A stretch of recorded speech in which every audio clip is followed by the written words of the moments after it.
A very good afternoon to all of you. आज हम बात करने वाले हैं एंजाइटी के बारे में. Anxiety is basically an assumption and imagination of a particular happening which may occur or may not occur in future.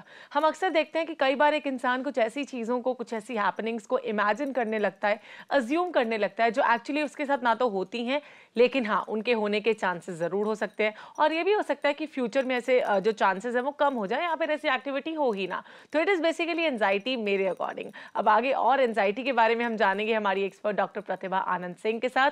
Doctor Pratibha, welcome to the show. Hello Namita. Doctor Pratibha, जैसे कि मैंने अपने शब्दों में एक्सप्लेन किया कि एंजाइटी क्या होती है, मैं चाहूंगी आई वांट कि आप हमारे व्यूअर्स को इलैबोरेट करके बताएं कि एक्चुअली एंजाइटी क्या होती है. या Namita, anxiety is basically a state of apprehension. Right. जबकि एक व्यक्ति किसी भी होने वाले इवेंट या एक्सपीरियंस को लेकर के अधिक भयभीत या परेशान है, जिससे कि वो अपने तरह से थ्रेटफुल परसीव कर रहा है, जैसे कि अमूमन अधिकतर लोग उतना ज़्यादा थ्रेट परसीव नहीं करते हैं उसकी वजह से, या हो सकता है कि वो स्थिति कभी बने ही ना जिसको लेकर के हम थ्रेट परसीव कर रहे हैं. जैसे कि मान लीजिए हमारे सामने किसी ने कहा कि शेर आने वाला है या शेर आएगा जी. और जब शेर सामने आ जाता है तो वो जो स्थिति है उसको हम कहते हैं फियर, डर. और शेर आने वाला है, आ सकता है, भी एक किसी मोमेंट आ सकता है, वो जो स्थिति है उसे हम एंजाइटी कहते हैं. यानी कुछ भयभीत या कुछ ऐसा परेशानी देने वाली कोई स्थिति पनप सकती है, कोई पैदा हो सकती है, जो हो सकता है अदरवाइज हो भी ना, बट हम उसके लिए अन्यथा अननेसेसरली परेशान होते रहें और घबराते रहें. एग्जैक्टली. हम देखते हैं कि अक्सर फीमेल्स में एंजाइटी का प्रॉब्लम ज्यादा होता है, बेसिकली हाउसवाइफ्स के अंदर, जो अक्सर घर पे रहती हैं और घर की इतनी सारी प्रॉब्लम्स फेस करती हैं, मुश्किलों को फेस करती हैं, फिर आगे बढ़ती हैं पूरी हिम्मत के साथ. तो सबसे पहले तो कौन सी ऐसी सिचुएशंस हो सकती हैं, कौन से ऐसे कॉजेस, कौन से रीजंस हो सकते हैं जिनकी वजह से एक औरत एंजाइटी की शिकार हो जाती है? एंग्जाइटी की अगर हम बात करें नमिता, वैसे तो आज के समय में ज़्यादातर लोग एंग्जाइटी से गुजरते हैं, एंग्जाइटी के डिफरेंट स्टेट्स से गुजरते हैं. एंग्जाइटी के डिसऑर्डर्स भी होते हैं स्पेसिफिक, जो कि कई बहुत से लोगों को डेवलप हो सकते हैं. लेकिन अगर हम हाउसवाइफ्स की बात करें तो जनरली बहुत सारी, एक तो रूटीन एक्टिविटीज़ जो होती हैं उन सबसे मेडल अप करना, उन सबको एक सही तरीके से नियमितता से निभा पाना, एक उस चीज़ का स्ट्रेस रहता है. प्लस हम लोग अक्सर देखते हैं कि हम इतने सारे हसल बसल के बीच वो बाकी लोग जो परिवार के हैं उन पर सबका ध्यान केंद्रित रहता है कि इसकी लाइफ में ये चीज़ अकॉर्डिंगली सेटल हो जाए, उसकी लाइफ में वो चीज़ अकॉर्डिंगली सेटल हो जाए. Like the husband has to go to the office, occupational stresses को वो बेयर कर रहे हैं बाकी लोग. हाउसवाइफ के जो अपने करंट पर्सनल इमोशनल नीड्स हैं, जो पर्सनल इमोशनल जो स्टेट्स जिनसे वो गुजर रही होती हैं in dealing with so many situations in life and also in dealing with the relationship issues, वो सब कहीं जब ध्यान में कहीं वो उनको अटेंड नहीं कर पा रही होती और अंदर ही अंदर बहुत सारे बातों को लेकर के मनमुटाव हो सकता है उनके मन में चल रहा हो, या हो सकता है स्ट्रेस पैदा हो रहा हो, उससे उनको एंजाइटी की स्थिति बन सकती है. ओके, इसके बारे में और बातचीत करेंगे और कितनी तरह का एंजाइटी डिसऑर्डर्स होता है उनके बारे में भी स्पेसिफिकली, लेकिन उससे पहले हम निर्मला के साथ बात करते हैं. जी Nirmala. Hello, good afternoon Nirmala ji, बताइए. Good afternoon. हाँ, वही हम बता रहे थे, हमको डिप्रेशन हो जाता है. अब की तीसरा चांस है. क्या हो जाता है? 7 महीने से दवा खा रहे हैं. किस चीज की दवा खा रही है? ओके, डिप्रेशन हो जाता है आपको. इनको काफी बातों पे डिप्रेशन हो जाता है, उसकी दवा भी खा रही हैं, अभी क्या कर सकती हैं ये? नमिता जी, मुझे लगता है इन व्यूअर का नाम क्या है? इनका नाम है निर्मला. निर्मला.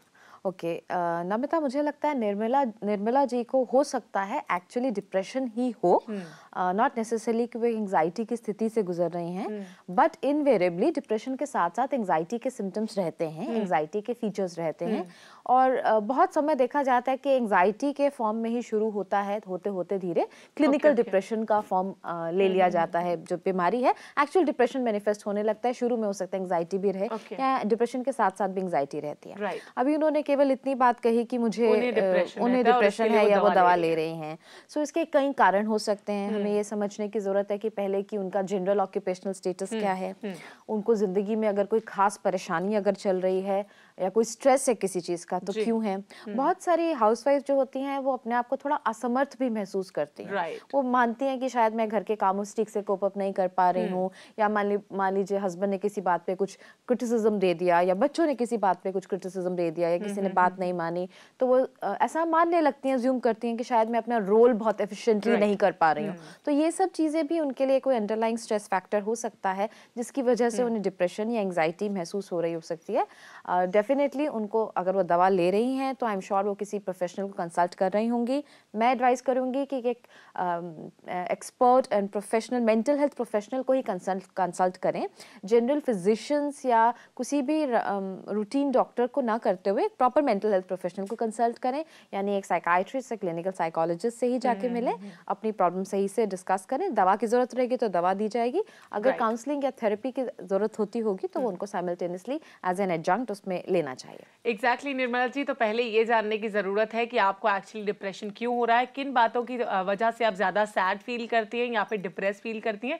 उसके बाद अगर आप कोई सॉल्यूशन लेंगी या उसका अपने ऊपर इस्तेमाल करेंगी तो वो ज्यादा बेहतर होगा। वैसे अभी हम बात करेंगे राजेश के साथ। जी Rajesh. Hello. Hello, good afternoon Rajesh ji. Good afternoon.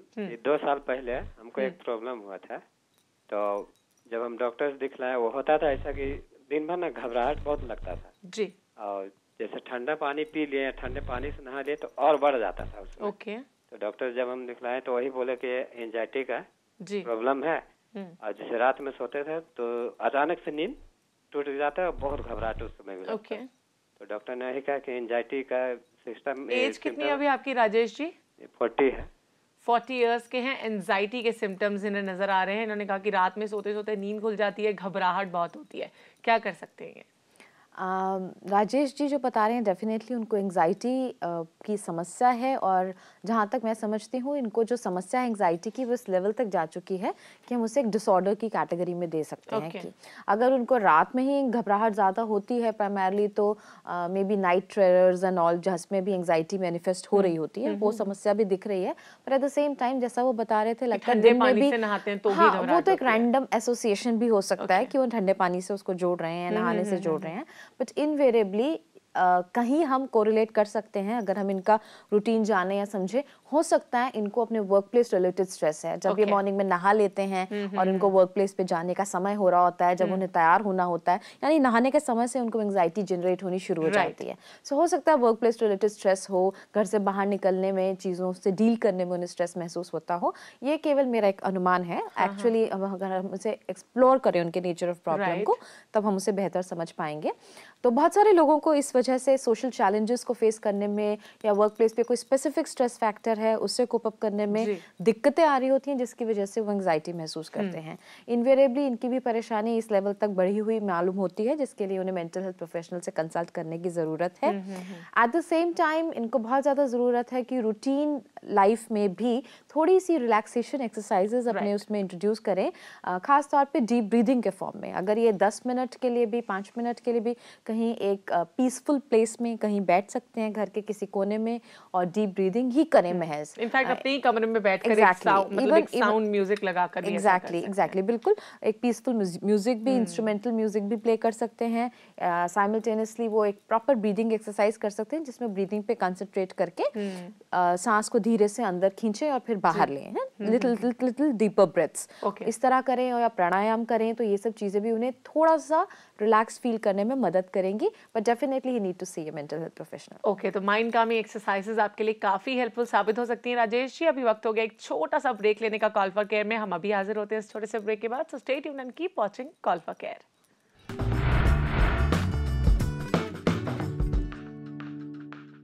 Stress is a very important factor that can aggravate the problem of anxiety. और साथ ही साथ अगर स्पेसिफिकली फीमेल्स की बात की जाए तो कुछ एक हार्मोनल चेंजेस के दौरान भी फीमेल्स एंजाइटी की शिकार हो जाती हैं। कैसे और इसके लिए क्या किया जा सकता है एंजाइटी को कंट्रोल करने के लिए, इसके बारे में जानेंगे अपनी एक्सपर्ट यानी डॉक्टर प्रतिभा आनंद सिंह के साथ। लेकिन उससे पहले हम बात करेंगे साक्षी के साथ फोन लाइन पर। जी साक्षी। हेलो। हेलो। हाँ जी, गुड आफ्टरनून साक्षी जी, बताइए। Good afternoon ma'am. जी मैम, मेरे को क्वेश्चन ये करना है कि मेरे को बहुत ज्यादा घबराहट होती है। अभी भी मैं बात कर रही हूँ तो मुझे अभी भी घबराहट होनी शुरू हो गई है। हर वक्त आपके साथ ऐसा होता है?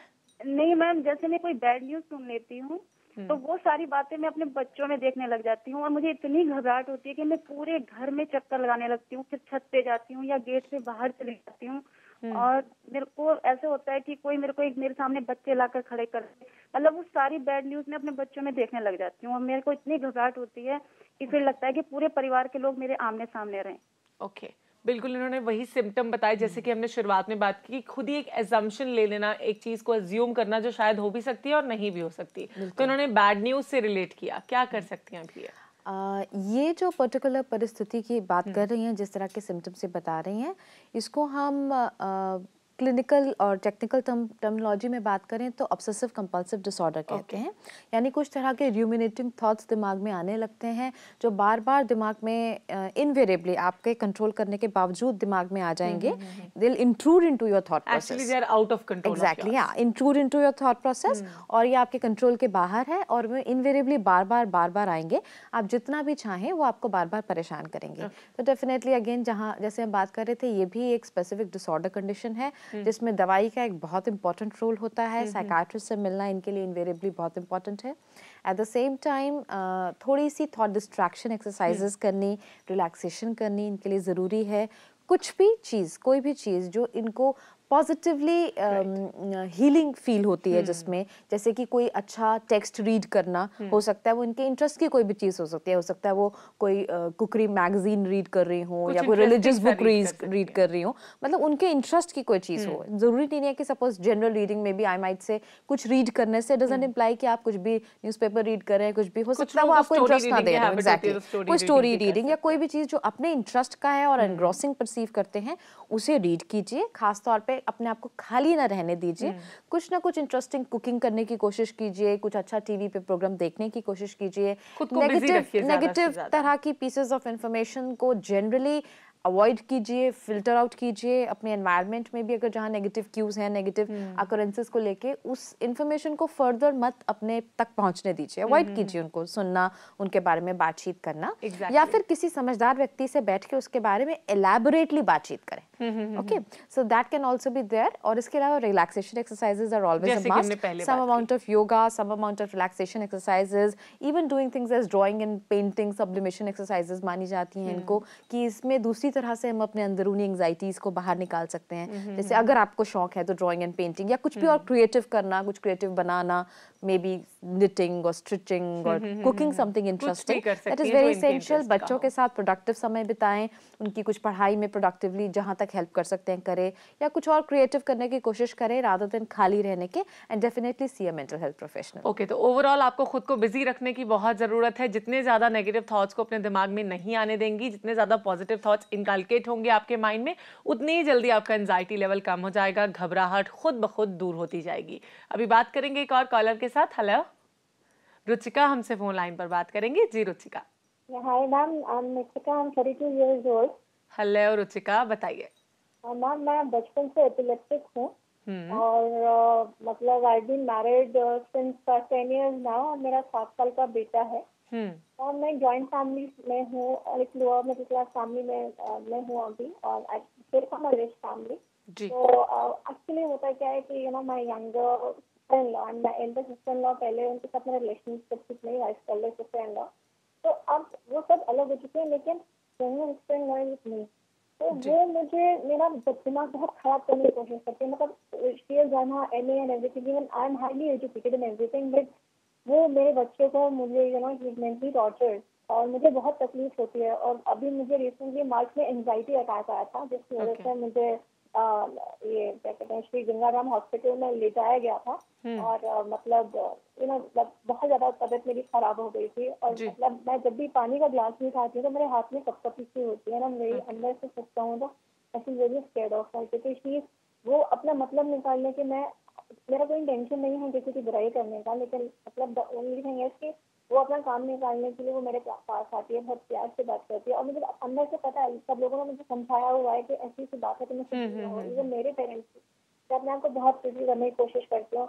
मैं अलग होना चाहती हूँ, पर मेरे हस्बैंड अलग नहीं होना चाहते। तो एक पर्टिकुलर पर्सन की वजह से इनके साथ ऐसा हो रहा है। इन्होंने कहा कि अपने मतलब के लिए वो इनसे बात करती हैं, और इन्होंने कहा कि इन्हें एंजाइटी का अटैक भी हुआ था। तो अभी क्या कर सकती हैं सिचुएशन को काम डाउन करने के लिए? या नमिता, पहले तो मैं रुचिका से बताना चाहूँगी कि जैसा इन्होंने इनिशियली मेंशन किया था कि इन्हें ये एपिलेप्टिक रही हैं, इनको एपिलेप्सी के सिजर्स वगैरह रहे हैं बचपन में, और अभी it seems as if she is talking कि इनको काफ़ी समय से सिजर फ्री हैं, इनको कोई सिजर्स नहीं रहते हैं। पैनिक अटैक्स जो इनको अभी हुए हैं वो कभी कभी ऐसा होता है कि सिजर्स के साथ कंफ्यूज हो जाते हैं। कई बारी लोग उनको अज्यूम कर लेते हैं कि शायद ये पेशेंट एपिलेप्टिक रहा है तो शायद इससे सिजर ही आया था, क्योंकि सिम्टम्स पैनिक अटैक में और सिजर में, एक्चुअल सिजर में, एपिलेप्टिक सिजर में सिमिलर होते हैं। तो but actually anxiety attacks are more like pseudo seizures, they are not the real seizures. तो पहली चीज़ तो रुचिका जी, आप अपने दिमाग से बात बिल्कुल निकाल दीजिए, ये फियर निकाल दीजिए। कहीं अगर आप कोरिलेट कर रही हैं कि उसकी वजह से वो भी हो सकता है या हो गया हो, तो पहली चीज़ तो आप, अगर आपको एपिलेप्सी का कोई सिजर नहीं है और अभी आप काफ़ी टाइम से सिजर फ्री थी, continuing not on treatment for scissors, तो आपको GTCS या उसके लिए परेशान होने की ज़रूरत नहीं।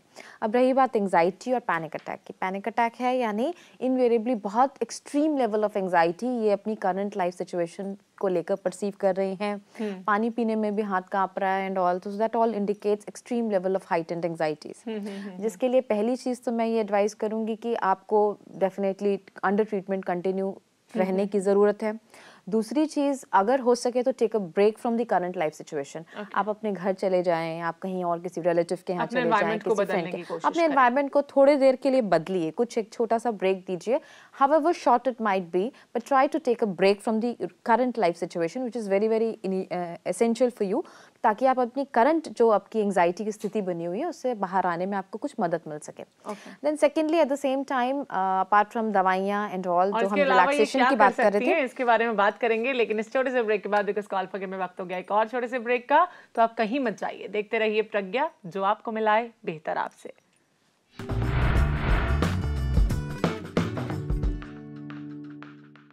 कई बार जनरली हम देखते हैं कि कोई भी काम करते हैं तो हमें रेस्टलेसनेस फील होती है, बहुत जल्दी हम थक जाते हैं, इनफैक्ट बहुत जल्दी हम ऐसा महसूस करने लगते हैं बस काम को छोड़ के कोई और काम करते हैं। या फिर जैसे कि लोगों ने, कुछ कॉल्स भी हमें आई जिन्होंने बताया कि लगातार उन्हें घबराहट फील होती है, इनफैक्ट फ़ोन पे बात करते वक्त भी, या फिर इनफैक्ट पानी का ग्लास पीते वक्त भी।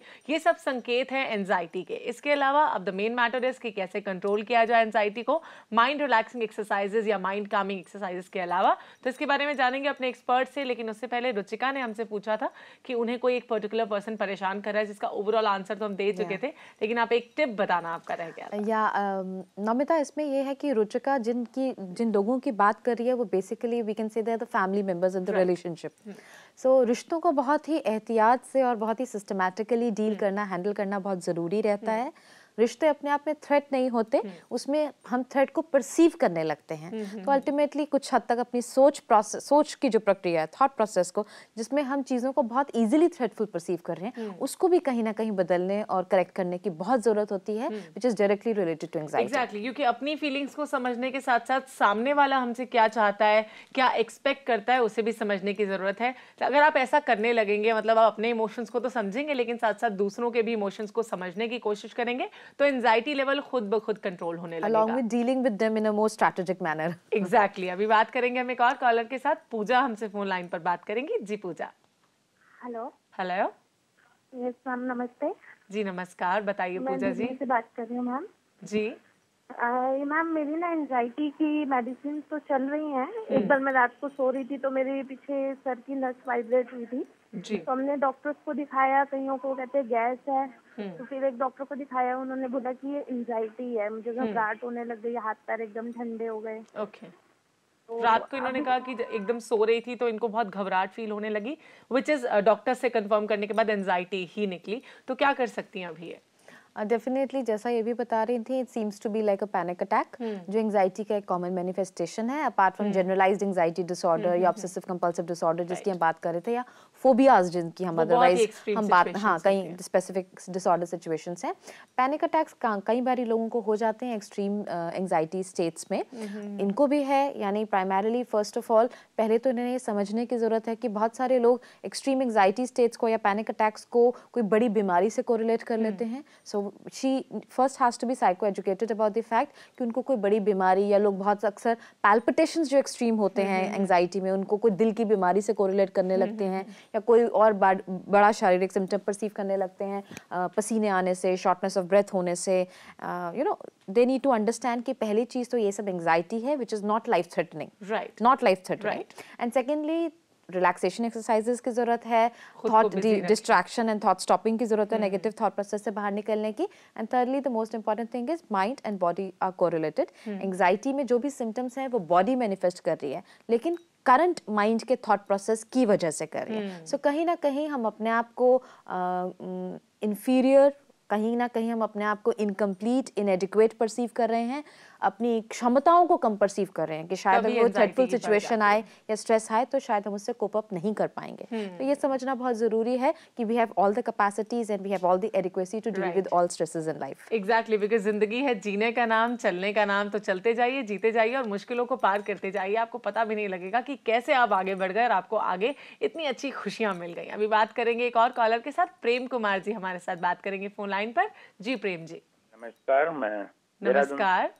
हाँ, मैं रिटायर्ड पर्सन हूँ, मेरी एज 68 इयर्स की है और मुझे जैसे बच्चे बाहर जाते हैं, जब तक आ नहीं जाते थोड़ा अनहोनी का डर सा रहता है। मेरा एक ब्रदर है गाजियाबाद में, उसको सिजोफ्रेनिया डिप्रेशन की बीमारी है, डर रहता है मन में रहता है कुछ कर ना ले इस टाइप का सुसाइडल अटेम्प्ट। ओके, जब बच्चे बाहर जाते हैं तो इन्हें काफी डर लगता है जब तक घर ना आ जाए। इनके जो फियर और एंजाइटी हैं वो काफ़ी रियलिस्टिक हैं, रियलिस्टिक इन द सेंस क्योंकि गिवन हिज एज, जिस उम्र में ये है, तो उस उम्र में नेचुरली बहुत सारे लोगों को अकेलेपन में, बहुत देर अकेले रहने से घबराहट, बेचैनी होती है, क्योंकि हम ये मान के चलते हैं कुछ हाई ब्लड प्रेशर या कुछ और हेल्थ रिलेटेड कंसर्न्स इनको भी रहते होंगे, जिसके चलते एक उम्र के बाद कोई भी इंसान अकेलेपन में एक घबराने लगता है कि शायद मैं अकेला रहूं तो एग्जैक्टली तो मेरी तबीयत अगर खराब होगी तो क्या होगा, या मेरी तबीयत ठीक नहीं होगी तो if nobody is around then who is going to help me out.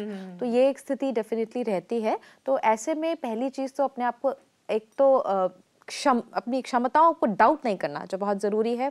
दूसरा, अपने आप को एडिक्वेट रिसोर्सेज से इक्विप्ड रखना भी बहुत जरूरी है। अपने पास ही फोन रखिए विच इज वेल चार्ज, अगर आपको जरूरत है आप तुरंत कॉल कर सकते हैं। नेबर्स के साथ टच बनाए रखें, कोई नजदीक रहने वाले फ्रेंड्स और कलीग्स को साथ में टच में रखें। बच्चे as far as is concerned, you really don't have to worry, वो कहीं बाहर निकले हैं, घूम के फिर के एंजॉय करके काम निपटा के लौट ही आएंगे। So you really need to correct your thought process also, कि शायद जीवन में आप पहले भी कभी थे जब इन चीजों से नहीं घबराते थे, आप वही व्यक्ति हैं, वही परिस्थितियां हैं, अब भी घबराने की जरूरत नहीं। एग्जैक्टली। डॉक्टर प्रतिभा आप यहाँ पर आए, इसके लिए आपका बहुत बहुत शुक्रिया। Thank you so much.